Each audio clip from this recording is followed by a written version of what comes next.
사람들은 돈에 민감해요. 돈이 그만큼 중요하기 때문에 그러겠죠. 사회에서도 돈에 민감하죠. 그래서 세금이 얼마나 올랐냐, 월급이 얼마나 올랐냐, 가격이 얼마나 올랐나, 이런 것들에 민감하게 반응하죠. 그리고 교회 안에서도 돈에 대해서 민감하죠.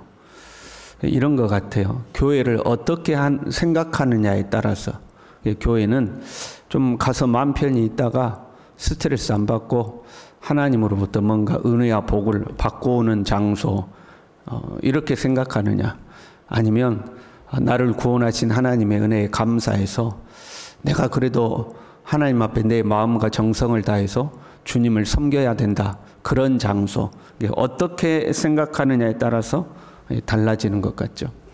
교회에서 좀 마음 편하게 있다가 하나님께 은혜 받고 온다 이렇게 생각했는데 교회 갔더니 돈 이야기를 한단 말이에요. 그러면 에이, 교회에서도 돈 이야기 하네 하고 이제 또 싫어하는 거죠. 특별히 말씀 중에 헌금에 대해서 말씀을 전하면 은혜를 못 받는 거죠. 교회에 어떤 사역을 하게 되어서 이 비용이 필요합니다, 이제 이런 이야기하면 이제 싫어하죠. 민감하게 반응하죠. 또 목회자들의 사례나 외부 강사들의 사례에 대해서도 민감한 거죠. 거저 받았으니 거저 주어라 말씀하셨으니까 말씀을 전하는 자는 거저 무료 봉사하듯이 말씀을 전해야 되는 거 아닌가, 이렇게 생각하는 분들도 있더라고요. 그래서 부흥 강사라든가 외부 강사들의 사례가 많으면 거기에 시험이 들기도 하는 거죠. 그거는 다 말씀에 대한 오해인 거죠. 말씀을 전하는 사람은 거저 받았으니 거저 주어라 하는 마음으로 말씀을 전하는 거고, 말씀을 받는 자들은 받은 은혜에 대해서 충분히 감사를 표현해야 되는 거죠. 사역자들의, 말씀을 전하는 사역자들의 생활을 말씀을 듣는 자가 책임지는 것이 당연하다고 그랬죠. 만약에 그렇게 영접하지 않을 것 같으면 신발에 먼지라도 털어버리고 미련 없이 그 지역을 떠나라, 그렇게 말씀하셨죠. 영의 것을 심어서 육의 것을 거두는 것이 결코 과하지 않다, 이제 이렇게 말씀하셨어요. 오늘 본문도요, 17절에요. 잘 다스리는 장로들을 배나 존경할 자로 알되 말씀과 가르침에 수고하는 이들에게는 더욱 그리할 것이니라. 자, 잘 다스리는 장로들이 나와요. 이들은 교회의 행정적 업무를 맡아서 처리하던 장로들을 의미해요. 말씀과 가르침에 수고하는 이들은 말씀을 가르치는 사역자들을 이제 말하는 거죠. 초대교회의 역할이 나뉘어져 있음을 알 수가 있는 거죠. 행정적 업무를 처리하는 장로들이 있었고, 말씀을 전하는 것과 가르치는 역할을 하는 이제 장로들이 존재한 거죠. 이제 말씀을 가르치는 장로들이 오늘날 목회자와 비슷한 위치에 있다고 보면 되겠죠. 잘 다스리는 장로들은 배나 존경할 자로 알아라. 잘 다스리는 자는 다른 사람보다도 배로 존경해야 된다는 거죠. 그리고 말씀과 가르침에 수고하는 이들에게는 더욱 그리해라. 더욱 그리하라는 것은 무슨 의미예요? 더욱 존경하라, 이제 이런 의미죠. 잘 다스리는 장로들은 그렇지 못하는 장로들보다 배나 존경할 자로 알고, 특별히 말씀과 가르치는 이들은 더욱더 존경할 자로 알아야 된다, 이제 이런 말씀인 거죠. 우리는 이제 존경이라는 단어를 정신적 차원에서 존중해 주는 거, 이제 그런 의미로 알고 있죠. 그러나 본문에서는 그게 아니에요. 장로에게 주어지는 사례금을 의미하고 있어요. 그래서 18절에요. 곡식을 밟아 떠는 소의 입에 망을 씌우지 말라. 그 이방인 풍습 중에 곡식들이 타작마당에서 이렇게 일하다가 곡물들 다 먹어버린단 말이에요. 가다가 배고프면, 일하다가 배고프면 이제 먹는 거잖아요. 그러지 못하게 하려고 입에다 망을 씌웠다고 그래요. 근데 이스라엘 백성들에게는 그렇게 하지 말라, 이렇게 명령한 거죠. 이것은 이제 물질적인 것을 의미하고 있음을 나타내는 단어예요. 그래서 그 다음 말씀도 또 일꾼이 그 삭슬 받는 것은 마땅하다, 이렇게 기록하고 있죠. 그러니까 배나 존경할 자로 알되 할 때 그 존경의 의미는 어떤 정신적으로 존중하라 그런 의미가 아니고, 그 삭슬 드림에 있어서, 사례를 함에 있어서 배나 해야 된다, 더 풍성해야 된다, 이제 그런 의미를 가지고 있는 거죠. 오늘날로 하자면 말씀을 잘 전하는 강사들, 우리에게 은혜를 끼치는 강사들이나 목회자들에게 사례를 더 풍성히 하라, 그런 의미를 이제 가지고 있는 거죠. 오늘날 우리 사회는요, 보편 복지를 추구하고 있죠. 가진 자나 가지지 못한 자나, 높은 자나 낮이지 못한 자나 똑같이 복지 혜택을 누리게 하는 것을 이제 보편 복지라고 그래요. 그것을 평등이라고 생각하고 그것을 선하다고 인식하는 부분이 있어요.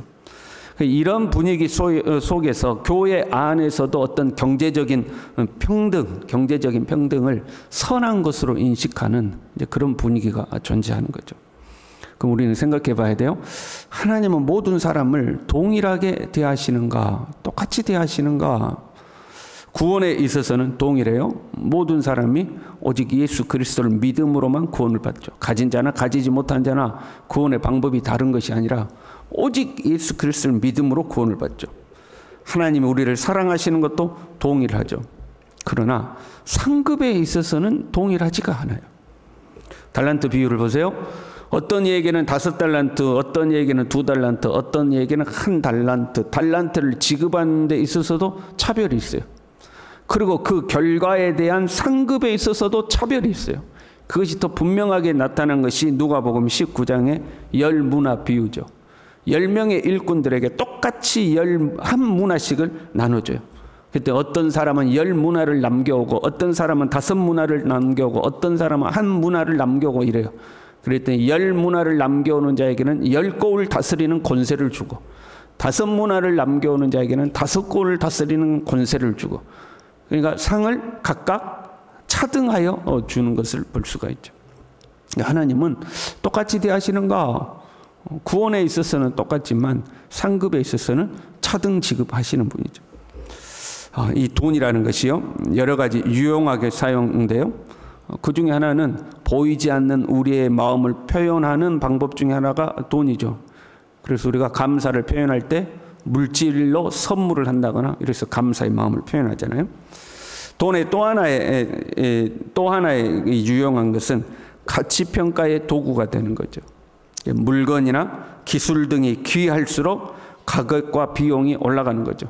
내가 다른 사람이 없는 기술이 나에게 있어. 그럼 내 몸값이 올라가는 거잖아요. 다른 사람이 가지지 못한 아주 좋은 이 양질의 재료를 가지고 뭘 만들었어. 그러면 그 가치가 올라가는 거잖아요. 그러니까 돈으로 물건이 됐든 기술이 됐든 노동력이 됐든 그 가치를 평가하는 거죠. 그러니까 잘 다스리는 자들, 또 말씀을 전하고 가르치는 자들을 배나 존경할 자로 알고 그렇게 살해하라, 그런 말은, 사례를 풍성히 하라, 그 말은 말씀을 가르치고 수고하는 이들의 가치를 높이 평가하고 감사하라, 이제 그런 의미죠. 말씀을 잘 가르치고 잘 다스리는 자들을 높이 평가해야 된다, 이런 의미를 가지고 있는 거죠. 돈 이야기가 나왔으니까요. 이 돈이라는 것은 수단과 도구가 되어야 되죠.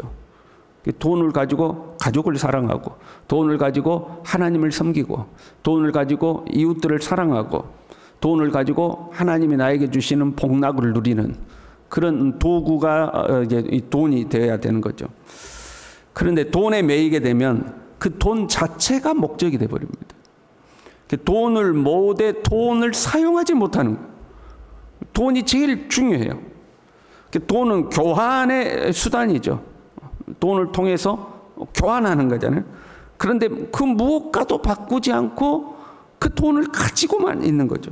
돈을 가지고만. 그 돈이 이제 최고가 돼버리고 그 돈에 매이게 된 거예요. 은혜를 받는 것도 그래요. 하나님 앞에 은혜를 받는 것도. 여러분, 은혜는 공짜로 받아야 돼요? 돈 들여서 받아야 돼요? 모르겠어요. 은혜도 공짜로 받아야지 돈 들여서 은혜 받는다고 그러면 이제 안 받는 거죠. 한번 가정해봐요. 여러분에게 1000만 원 있어요. 1000만 원. 그런데 50%의 은혜를 이제 그렇게 표현할 수는 없지만 우리가 가정하는 거니까 50%의 은혜를 받는데 100만 원이 들어. 100만 원을 사용하면 내가 50%의 은혜를 받을 수 있는 강사를 모셔올 수가 있어요. 그런데 500만 원을 사용하면 80%의 은혜를 받을 수 있는 강사를 모셔올 수 있어요. 그럼 여러분 얼마짜리 강사를 불러오실래요? 100만 원이면 50% 은혜를 받아. 근데 500만 원이면 80%의 은혜를 받아. 그러면 여러분 얼마 들여서 강사를 모시고 싶어요? 에이, 나는 강사 안 해. 은혜 안 받고 말지. 돈 안 들어. 혹시 어느 쪽이에요? 돈에 우리는 이제 매이는 거죠. 근데 제가 이렇게 곰곰이 성경을 다 찾아보지는 못했지만 곰곰이 생각해 봤어요. 여러분, 예수님이 돈 아껴 쓰라 하고 말씀하신 성경 구절이 있을까요? 돈을 아껴 써야 된다. 성경 구절 내가 다 찾아보지는 못했지만 사치에 대한 말씀은 나오지만 돈을 아껴 써야 된다 이런 말씀은 못 찾은 것 같아요. 향유를 예수님에게 깨뜨린 여인에게 제자들이 책망을 하죠. 어찌하여 이걸 허비하였느냐라고 책망을 해요. 그랬더니 예수님은 오히려 그 제자들을 책망을 하시죠. 그러니까 예수님은 얼마를 사용하였느냐 이것보다 어디에 사용하였느냐 여기에 더 초점을 맞추는 거죠. 어디에 사용하였느냐 이게 중요한 거지 얼마를 사용하였느냐 이것은 더 뒷순위가 되는 거죠. 주님의 교회에서요, 잘 다스리고 잘 가르치고 수고하는 이들을 존경하는 데 있어서 인색하면 안 된다는 거죠. 그 목적에 있어서요. 교회는 하나님의 성품을 드러내야 되는데, 그렇잖아요. 교회란 그리스도의 몸이니까 주님의 성품을 드러내야 되는데 하나님을 인색한 하나님으로 만들면 안 되는 거죠. 하나님은 하나님 앞에 충성된 종들을 소홀히 대하지 않는다 하는 거죠. 하나님이 우리에게 은혜로 베푸시는 것도 있어요. 마태복음 20장에 포도 품꾼의 비유를 보면 이른 아침에 한 데나리온을 약속받고 포도원에 가서 일하는 사람, 제3시, 제6시, 제9시에 부름받은 사람, 마지막 제11시에 퇴근 시간 1시간 남겨놓고 부름받은 사람도 있었죠. 그런데 거꾸로 1시간밖에 일하지 않는 사람에게도 한 데나리온, 3시간 일한 사람에도 한 데나리온, 이렇게 다 한 데나리온씩 주잖아요. 그래서 하나님은 우리를 공평하게 대하신다. 거기에 보면 하나님의 은혜로 주는 것이 나와요. 그런데 그것은 하루 품삯일 뿐이에요. 그리고 그 사람들은 일하고 싶었지만 선택받지 못한 사람들이죠. 한번 생각해 봐요. 마지막 1시간 일했던 사람이 그 다음 날은 어떻게 할까요? 그 다음 날도 그 1시간 남겨놓고 선택받을까요? 아침 일찍 선택받을까요?